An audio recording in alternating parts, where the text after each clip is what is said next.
So at this meeting, we performed standardized comparison between the ZUMA-1 and the SCHOLAR-1 study. So just to describe, the ZUMA-1 study is the pivotal multi-center trial evaluating Axi-cel, which is an anti-CD19 autologous CAR T-cell therapy product in patients with refractory large B-cell lymphoma. And the SCHOLAR-1 is a historical control data set where over 600 patients were evaluated to look at outcomes in chemo-refractory patients in the pre-CAR T era.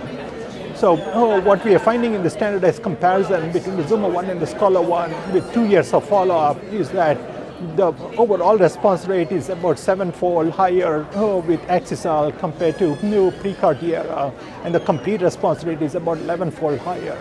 But more importantly, there's almost a 73% reduction in the risk of death with Axi-cel compared with to the SCHOLAR-1 data, suggesting that Axi-cel represents a major advance for the management of these patients with refractory large B-cell lymphoma.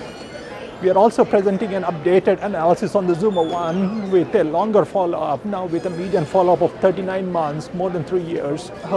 We find that the median overall survival was reached at 26 months. And that compares to only about 6 months on the SCHOLAR-1 data in the pre-CAR T era. In addition, the 3-year overall survival rate was 47%. And what we see is a nice plateauing of the PFS curve at around the 6-month time point with very few relapses beyond that, suggesting that this therapy is likely to be curative for these patients who have no other options.